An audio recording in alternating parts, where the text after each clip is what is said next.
ಬಂಧುಗಳೇ, 2028ರ ವಿಧಾನಸಭಾ ಚುನಾವಣೆಯಲ್ಲಿ ಧಾರವಾಡ ಜಿಲ್ಲೆ ನವಲಗುಂದ ವಿಧಾನಸಭಾ ಕ್ಷೇತ್ರದಿಂದ ವಿನೋದ್ ಅಸೂಟಿ ಅವರಿಗೆ ಕಾಂಗ್ರೆಸ್ ಪಕ್ಷ ಟಿಕೆಟ್ ಕೊಡುತ್ತಾ?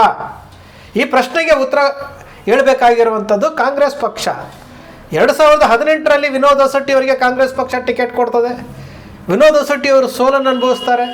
2023ರಲ್ಲಿ ವಿನೋದ್ ಅಸೂಟಿ ಅವರಿಗೆ ಟಿಕೆಟ್ ಕೊಡಬೇಕಾಗಿತ್ತು. ಆದರೆ JDS ಅಲ್ಲಿ ಸೋತಿರುವಂತಹ ಕೋನ್ ರೆಡ್ಡಿ ಅವರನ್ನ ಕರೆತಂದು ಪಕ್ಷಕ್ಕೆ ಸೇರ್ಪಡೆಗೊಳಿಸ್ಕೊಂಡು ಕೋನ್ ರೆಡ್ಡಿ ಅವರಿಗೆ ಟಿಕೆಟ್ ಕೊಡ್ತಾರೆ.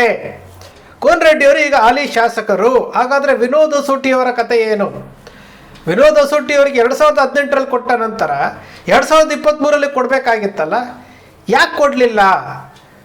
JDS ಅಲ್ಲಿದ್ದಂಥ ಕೋನ್ ರೆಡ್ಡಿ ಕರ್ಕೊಂಡು ಬಂದು ಕಾಂಗ್ರೆಸ್ ಪಕ್ಷದ ಟಿಕೆಟ್ ಯಾಕೆ ಕೊಟ್ಟರು? ಈ ಪ್ರಶ್ನೆಗೆ ಇವತ್ತವರೆಗೂ ನಮ್ಗೆ ಉತ್ತರ ಇಲ್ಲ. ಯುವ ನಾಯಕರನ್ನು ಬೆಳೆಸಬೇಕು, ಯುವಕರಿಗೆ ಅವಕಾಶ ಕೊಡಬೇಕು ಅಂತ ಹೇಳುವಂಥ ಕಾಂಗ್ರೆಸ್ ಪಕ್ಷ ಇವತ್ತು ಒಬ್ಬ ಯುವ ನಾಯಕನನ್ನು ರಾಜಕೀಯವಾಗಿ ತುಳಿಯುವಂತಹ ಕೆಲಸ ಮಾಡ್ತಾ ಇದೆಯಲ್ಲ. ಮುಂದುವರೆದು ನೋಡಿ, 2024ರಲ್ಲಿ ಒಂದೊಂದು ಜಾತಿಗೆ ಒಂದಷ್ಟು ಸೀಟ್ ಕೊಡಬೇಕು ಅಂತ ಇರುತ್ತೆ. ಅದರಲ್ಲಿ ಕಳೆದ ಚುನಾವಣೆ 2019ರಲ್ಲಿ ಕುರುಬ ಸಮುದಾಯಕ್ಕೆ 3 ಕಾಂಗ್ರೆಸ್ ಪಕ್ಷ ಟಿಕೆಟ್ ಕೊಟ್ಟಿದೆ. ಯಾಕೆ ಕಾಂಗ್ರೆಸ್ ಪಕ್ಷ ಟಿಕೆಟ್ ಕೊಡುತ್ತೆ ಕುರುಬರಿಗೆ? ಕಾಂಗ್ರೆಸ್ ಪಕ್ಷದ ವೋಟ್ ಬ್ಯಾಂಕ್ ಆಗಿ ಕುರುಬ ಸಮುದಾಯ ಇವತ್ತಿಗೂ ಇದೆ. ಇವತ್ತಿಗೂ ಕುರುಬರು ಕಾಂಗ್ರೆಸ್ ಪಕ್ಷವನ್ನೇ ನೆಚ್ಚಿಕೊಂಡು ಅವರಿಗೆ ವೋಟ್ ಹಾಕ್ತಾರೆ. ಯಾವ ರೀತಿ ಮುಸ್ಲಿಂ ಮತಗಳು ಬರುತ್ತೋ ಅದೇ ರೀತಿ ಕಾಂಗ್ರೆಸ್ ಪಕ್ಷದಲ್ಲಿ ಸಿದ್ದರಾಮಯ್ಯನವ್ರನ್ನ ಮುಖ ನೋಡಿಕೊಂಡು ಕಾಂಗ್ರೆಸ್ ಪಕ್ಷಕ್ಕೆ ಕುರುಬರು ವೋಟ್ ಹಾಕ್ತಾರೆ ಸಾಲಿಡ್ ಆಗಿ ಅಂತೆ. ಕಾಂಗ್ರೆಸ್ ಪಕ್ಷದ ವೋಟ್ ಬ್ಯಾಂಕ್ ಆಗಿರುವಂಥ ಕುರುಬರಿಗೆ 3 ಸ್ಥಾನಗಳನ್ನು 2019ರಲ್ಲಿ ಕೊಟ್ಟಿತ್ತು. ಆದರೆ 2024ರಲ್ಲಿ ಕುರುಬ ಸಮುದಾಯದವರಿಗೆ 2 ಟಿಕೆಟ್ಗಳನ್ನು ಕೊಡೋದಕ್ಕೆ ಅಳೆದು ತೂಗಿ ಕೊನೆಗೆ ಹಾವೇರಿಯಿಂದ ಕೊಡಬೇಕು ಅಂತು. ಹಾವೇರಿಯಲ್ಲಿ ಬಸವರಾಜ ಶಿವಣ್ಣವ್ರು ಬೇಡ ಅಂತಂದರು. ಕೊನೆಗೆ ದಾವಣಗೆರೆ ಕೊಡಬೇಕಾಯಿತು ಅಂತಂದರು. ದಾವಣಗೆರೆಯಲ್ಲಿ ಏನೇನು ಮಾಫಿಯಾ ಆಯಿತು, ಏನೇನು ಕುತಂತ್ರಗಳಾಯಿತು, ಕೊನೆಗೆ ದಾವಣಗೆರೆನೂ ತಪ್ಪೋಯಿತು.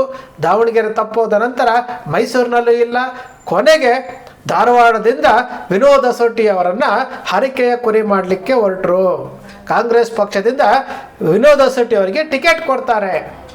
ಜಿಲ್ಲಾ ಉಸ್ತುವಾರಿ ಸಚಿವರಾಗಿರುವಂಥ ಸಂತೋಷ್ ಲಾಡ್ ಅವರ ಕಲಘಟಕಿ ವಿಧಾನಸಭಾ ಕ್ಷೇತ್ರದಿಂದ ವಿನೋದ್ ಅಸೂಟಿ ಅವರಿಗೆ ಬಂದಂತಹ ಮತಗಳು ಪ್ಲಸ್ ಆಗಬೇಕಾಗಿತ್ತು, ಮೈನಸ್ ಆಯಿತು.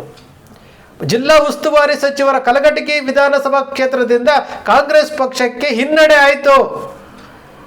ಏಕಾಏಕಿ ಒಬ್ಬ ಯುವಕನನ್ನು ಕರ್ಕೊಂಡು ಬಂದು ಕಾಂಗ್ರೆಸ್ ಪಕ್ಷದ ಅಭ್ಯರ್ಥಿ ಅಂತ ಘೋಷಣೆ ಮಾಡ್ತಾರೆ, ಹರಿಕೆಯ ಕುರಿ ಮಾಡ್ತಾರೆ.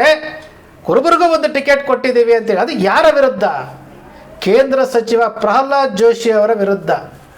ಧಾರವಾಡ ಲೋಕಸಭಾ ಕ್ಷೇತ್ರ BJP ಪಕ್ಷದ ಭದ್ರಕೋಟೆಯಾಗಿದೆ. ಕೇಂದ್ರ ಸಚಿವರಾಗಿದ್ದಾರೆ. ಅವರ ವಿರುದ್ಧ ವಿನೋದ್ ಅಸೂಟಿ ಅವ್ರನ್ನ ಸ್ಪರ್ಧೆ ಮಾಡಲಿಕ್ಕೆ ಹೇಳ್ತಾರೆ. ವಿನೋದ್ ಅಸೂಟಿ ಅವರು ಸ್ಪರ್ಧೆ ಮಾಡ್ತಾರೆ. ಲಕ್ಷಕ್ಕಿಂತ ಹೆಚ್ಚು ಮತಗಳಿಂದ ಅವರು ಪರಾಭವಗೊಳ್ತಾರೆ. ಈಗ ವಿನೋದ್ ಅಸೂಟಿ ಅವರಿಗೆ 2028ಕ್ಕೆ ಕಾಂಗ್ರೆಸ್ ಪಕ್ಷ ನವಲಗುಂದ ವಿಧಾನಸಭಾ ಕ್ಷೇತ್ರದಿಂದ ಟಿಕೆಟ್ ಕೊಡಬೇಕಾಗಿತ್ತಲ್ವಾ? ಟಿಕೆಟ್ ಕೊಡಬೇಕಲ್ವಾ? 2023ಕ್ಕೂ ಕೊಡಬೇಕಾಗಿತ್ತು. 2028ಕ್ಕಾದರೂ ಕೊಡಲೇಬೇಕಲ್ಲ? ಕೊಡಬೇಕು.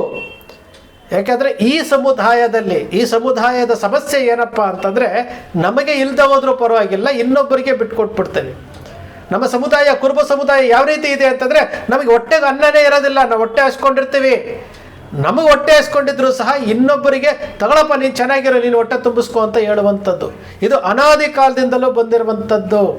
ಅನಾದಿ ಕಾಲದಿಂದಲೂ ST ಮೀಸಲಾತಿಯ ವಿಚಾರ ತೆಗೆದುಕೊಳ್ಳಿ. ST ಮೀಸಲಾತಿಯ ವಿಚಾರದಲ್ಲಿ 1991ರಲ್ಲಿ ಏನು ವಾಲ್ಮೀಕಿ ಸಮುದಾಯ ST ಮೀಸಲಾತಿ ಒಳಗಡೆ ಬಂತು. ಅವತ್ತು ಕುರುಬ ಸಮುದಾಯದವರು ಕೊಡಗಿನಲ್ಲಿರುವಂತಹ ಕುರುಬ ಮತ್ತು ಬೀದರ್ಲಿರುವಂತಹ ಗೊಂಡ, ಕಾಟುನಾಯಕನ್, ಕುರುಮನ್ಸು, ಕಾಟುನಾಯಕನ್, ಬೆಟ್ಟ ಕುರುಬ ಮತ್ತು ಜೇನು ಕುರುಬ, ಕಾಡು ಕುರುಬ ಇದ್ರೂ ಸಹ ಒಂದು ಲೆಟರ್ ಕೊಡಲಿಲ್ಲ. ಯಾಕೆಂದರೆ ನಮಗದು ಬೇಡ ಅಂತ, ಯಾರೋ ಇನ್ನೊಬ್ಬರು ತಗೊಳ್ಲಿ ಅಂತ ಪದೇ ನಮ್ಮ ಮುಖ್ಯಮಂತ್ರಿಗಳು ಹೇಳ್ತಾ ಇರ್ತಾರೆ. ಪದೇ ನಮ್ಮ ಮುಖ್ಯಮಂತ್ರಿಗಳು ಬೇರೆ ಬೇರೆ ಸಮುದಾಯಗಳ ಬಗ್ಗೆ ಮಾತನಾಡ್ತಾ ಇದ್ದಾರೆ ಹೊರತು ಕುರುಬ ಸಮುದಾಯಕ್ಕೆ ಏನು ಬೇಕು ಅನ್ನೋದ್ರ ಬಗ್ಗೆ ಅವರು ಯೋಚನೆಯೂ ಮಾಡೋದಿಲ್ಲ, ಏನು ಮಾಡೋದೂ ಇಲ್ಲ. ಅವರು ಇವತ್ತಿನವರೆಗೂ ನೋಡಿ, ನಾವು ಮುಖ್ಯಮಂತ್ರಿಗಳಿಗೆ ಭೇಟಿ ಮಾಡಿ ಒಂದು ಮನವಿಯನ್ನು ಕೊಟ್ಟಿದ್ದೀವಿ, ಕುರುಬರ ಅಭಿವೃದ್ಧಿ ನಿಗಮ ಮಾಡಿ ಅಂತೇಳಿ ಮನವಿಯನ್ನು ಕೊಟ್ಟಿದ್ದೀವಿ. ಈಗ ಬಡ್ಜೆಟಲ್ಲಿ ಮಾಡಿ ಅಂತ ಮಾಡ್ತಾರಾ ಗೊತ್ತಿಲ್ಲ, ನೋಡೋಣ, ಕಾದು ನೋಡೋಣ. ಆದರೆ ಈ ಸಮುದಾಯ ಯಾವ ರೀತಿ ಇದೆ, ಇನ್ನೊಬ್ಬರಿಗೆ ಬಿಟ್ಕೊಡುವಂಥದ್ದು. CS ವಿಜಯಶಂಕರ್ ಅವರು ಮೈಸೂರು ಲೋಕಸಭಾ ಕ್ಷೇತ್ರದಿಂದ ಕೇವಲ 7,000 ಮತಗಳಿಂದ ಸೋಲನ್ನು ಅನುಭವಿಸಿದಂಥ ವಿಜಯಶಂಕರ್ ಅವರಿಗೆ ಟಿಕೆಟನ್ನು ತಪ್ಪಿಸಿ ಯಾರೋ ಅಂಕಣ ಕಾರಣಿಗೆ ತಗೊಂಡ್ಬಂದು ಮೈಸೂರಿನಿಂದ ಟಿಕೆಟ್ ಕೊಟ್ಟರೆ ವಿಜಯಶಂಕರ್ ಅವರು ಮರು ಮಾತನಾಡದೆ ದೇವೇಗೌಡರ ವಿರುದ್ಧ ಸೋಲ್ತೀನಿ ಅಂತ ಗೊತ್ತಿದ್ದರೂ ಸಹ ಕ್ಷೇತ್ರವನ್ನು ಬಿಟ್ಕೊಟ್ಟು ಹೋಗ್ತಾರೆ. ಇದು ಕುರುಬ ಸಮುದಾಯದವರ ಔದಾರ್ಯತೆ. ಏನು ಭಾರತೀಯ ಜನತಾ ಪಕ್ಷ ಅಧಿಕಾರಕ್ಕೆ ಬರೋದಕ್ಕೆ 2 ಬಾರಿ ಕುರುಬ ಸಮುದಾಯದ ಕೊಡುಗೆ ಇದೆ. ಕುರುಬ ಸಮುದಾಯದ ತ್ಯಾಗದಿಂದ ಅವತ್ತು ಯಡಿಯೂರಪ್ಪನವರು ವರ್ತೂರು ಪ್ರಕಾಶ್ ಅವರ 1 ವೋಟಿಂದ ಅವತ್ತು ಭಾರತೀಯ ಜನತಾ ಪಕ್ಷ ಅಧಿಕಾರಕ್ಕೆ ಬಂದಿದ್ದು. ಅದೇ ರೀತಿ ಆಪರೇಷನ್ ಕಮಲ ಆಯ್ತಲ್ಲ 2019ರಲ್ಲಿ 2019ರಲ್ಲೂ ಸಹ ಕುರುಬ ಸಮುದಾಯದ ಆರ್ ಶಂಕರು, ಬೈರ್ತಿ ಬಸವರಾಜು, ವಿಶ್ವನಾಥ್ ಅವರು ರಾಜೀನಾಮೆ ಕೊಟ್ಟು BJPಯನ್ನು ಸೇರಿದ್ರಿಂದಲೇ ಅವತ್ತು ಆ ಪಕ್ಷ ಅಧಿಕಾರಕ್ಕೆ ಬಂದಿದ್ದು. ಯಡಿಯೂರಪ್ಪನವರು, ಜಗದೀಶ್ ಶೆಟ್ಟರು, ಸದಾನಂದ ಗೌಡರು, ಬಸವರಾಜ ಬೊಮ್ಮಾಯಿಯವರು ಇವರೆಲ್ಲರೂ ಸಹ ಮುಖ್ಯಮಂತ್ರಿ ಆಗಿದ್ದು ಕುರುಬ ಸಮುದಾಯದವರ ತ್ಯಾಗದಿಂದ. ಈಗಲೂ ಸಹ ಅದನ್ನೇ ಹೇಳ್ತಾ ಇದ್ದೀವಿ. ಧಾರವಾಡ ಜಿಲ್ಲೆಯಲ್ಲಿ ಏನು ನವಲಗುಂದ ವಿಧಾನಸಭಾ ಕ್ಷೇತ್ರದಲ್ಲಿ ಅತಿ ಹೆಚ್ಚು ಕುರುಬ ಸಮುದಾಯ ಇರುವಂತಹ ಕ್ಷೇತ್ರ. ಈ ಸಮುದಾಯದಲ್ಲಿ ವಿನೋದ ಶೆಟ್ಟಿ ಅವರಿಗೆ ಟಿಕೆಟ್ ಕೊಟ್ಟು 2023ರಲ್ಲಿ ಕೊಟ್ಟಿದ್ರೆ ವಿನೋದ ಶೆಟ್ಟಿಯವರು MLA ಆಗಿರ್ತಿದ್ರು. 136 ಜನರಲ್ಲಿ ವಿನೋದ ಶೆಟ್ಟಿಯವರು ಒಬ್ಬರಾಗಿರ್ತಿದ್ರು. ಆದರೆ ಏಕಾಏಕಿ ಯಾವುದೇ ಮುನ್ಸೂಚನೆ ಕೊಡದ ಹಾಗೆ ವಿನೋದ ಶೆಟ್ಟಿಯವರ ಟಿಕೆಟನ್ನು ತಪ್ಪಿಸಿ ಕೋನ್ ರೆಡ್ಡಿ ಅವರಿಗೆ ಕೊಡ್ತಾರೆ ಅಂತಂದರೆ ಈ ಸಮುದಾಯ ಏನು ಕೇಳಲ್ಲ ಅಂತೇಳಿ. ಇಡೀ ಕುರುಬ ಸಮುದಾಯ ಬೀದರ್ ಟು ಚಾಮರಾಜನಗರದವರೆಗೂ ಇರುವಂಥ ಕುರುಬ ಸಮುದಾಯ ಕರ್ನಾಟಕದಲ್ಲಿ ಸಿಂಗಲ್ ಲಾರ್ಜೆಸ್ಟ್ ಕಮ್ಯುನಿಟಿ ಇರುವಂತಹ ಸಮುದಾಯ. ಈ ಸಮುದಾಯ ರಾಜಕೀಯವಾಗಿ ರಾಜಕೀಯ ನಾಯಕರನ್ನು ಬೆಳೆಸ್ತಾ ಇದೆಯಾ ಅಂತಂದರೆ ನೀವು ಹುಡುಕಿ ನೋಡಿ, ಇಡೀ ಕರ್ನಾಟಕದಲ್ಲಿ ನೀವು ಹುಡುಕಿ ನೋಡಿ. ನಾವು ಹುಡುಕ್ತಾ ಇದ್ದೀವಿ, ಬೆರಳೆಣಿಕೆಯಷ್ಟು ಜನ ನಾಯಕರು ಸಿಗ್ತಾ ಇಲ್ಲ ನಮಗೆ, ತಯಾರು ನಾವು ಮಾಡಿಲ್ಲ. ಅದರ ತಪ್ಪು ನಮ್ಮದೇ. ಯಾಕೆಂದರೆ ಸಮುದಾಯವನ್ನು ಮುನ್ನಡೆಸುವಂತಹ ಶಕ್ತಿ ಇರುವಂಥದ್ದು ಯುವ ನಾಯಕರು. ಆ ಯುವ ನಾಯಕರನ್ನು ಸೃಷ್ಟಿ ಮಾಡಬೇಕಾಗಿರುವಂತಹ ನಮ್ಮ ಸಮುದಾಯದ ರಾಜಕೀಯ ನಾಯಕರುಗಳಿಗೆ ಅದರ ಬಗ್ಗೆ ಏನು ಮಾಡಬೇಕು ಅನ್ನೋದೇ ಮರೆತು ಬಿಟ್ಟಿದ್ದಾರೆ. ಈಗ ಎಲ್ಲರೂ ನಿವೃತ್ತಿ ಆಗ್ತಾ ಇದ್ದಾರೆ. ಈ ಸಮುದಾಯಕ್ಕೆ ರಾಜಕೀಯ ನಾಯಕರ ಕೊರತೆ ಇದೆ, ಮುನ್ನಡೆಸುವಂಥವರೇ ಇಲ್ಲ.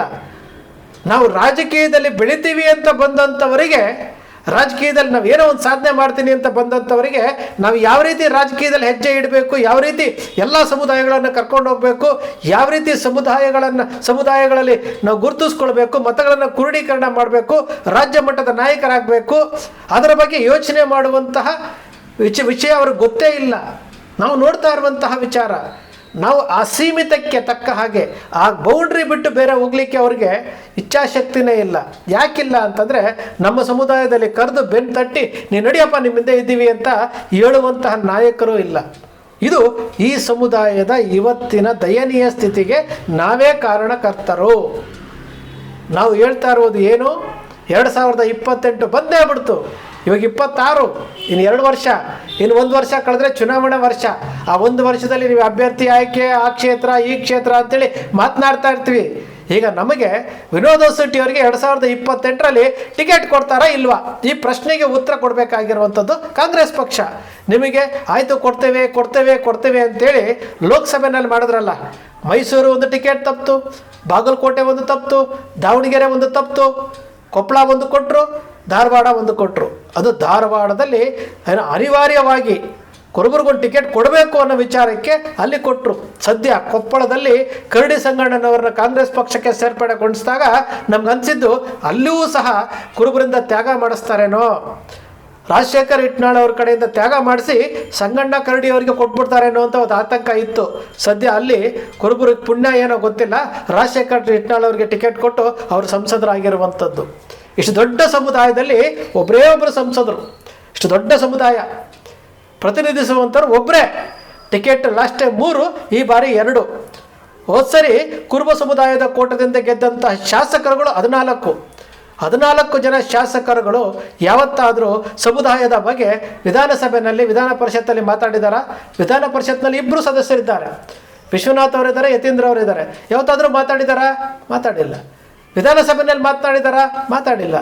ಆದರೂ ಸಹ ನಾವು ಹೇಳೋದೇನಂತಂದರೆ ಈ ಸಮುದಾಯವನ್ನು ಪ್ರತಿನಿಧಿಸುವಂತಹ ಶಾಸಕರು ನಮ್ಮವರು ಎಂಬ ಅಭಿಮಾನ ನಮಗಿದೆ.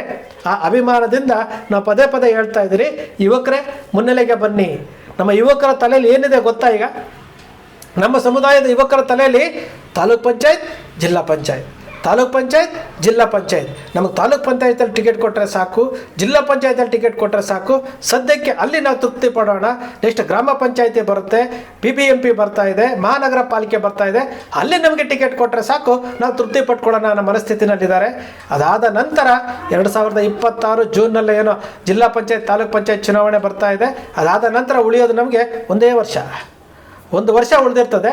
ಆ 1 ವರ್ಷದಲ್ಲಿ ನೆಕ್ಸ್ಟ್ ಯಾರ್ಯಾರು MLAಗಳು ತಯಾರಾಗ್ತಾರೆ ಗೊತ್ತಿಲ್ಲ. ಅವಕಾಶಗಳನ್ನು ಕಳ್ಕೊಂಡು ಸಮಯವನ್ನು ಮೀರಿ ನೆಕ್ಸ್ಟ್ ನಾವು MLA ಆಗ್ತೀನಿ ಅಂತ ಹೊರಟಾಗ ಕೊನೆಗೆ ಕಾಂಗ್ರೆಸ್ ಪಕ್ಷ ಅಧಿಕಾರ ನಡೆಸ್ತಾ ಇರ್ತದೆ. ಕೈಗೆ ಸಿಕ್ಕಷ್ಟು ತಗೊಳಪ್ಪ, ನಿಮ್ಗೊಂದಿಷ್ಟು ಕೊಟ್ಟಿದ್ದೀವಿ.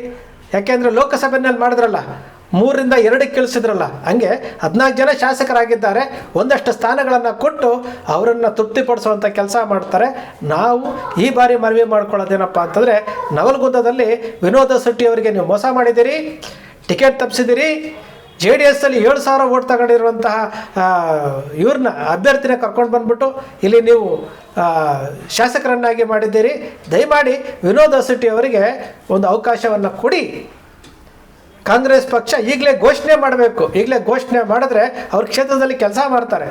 ಇವರು 2018ರಿಂದ 2023ವರೆಗೂ 5 ವರ್ಷಗಳ ಕಾಲ ಕಾಂಗ್ರೆಸ್ ಪಕ್ಷದ ಅಭ್ಯರ್ಥಿ ಅಂತ ಹೇಳ್ಕೊಂಡು ನವಲಗುಂದದಲ್ಲಿ ಕೆಲಸ ಮಾಡಿದ್ರು. ಕಾಂಗ್ರೆಸ್ ಪಕ್ಷ ಏನು ಮಾಡ್ತು?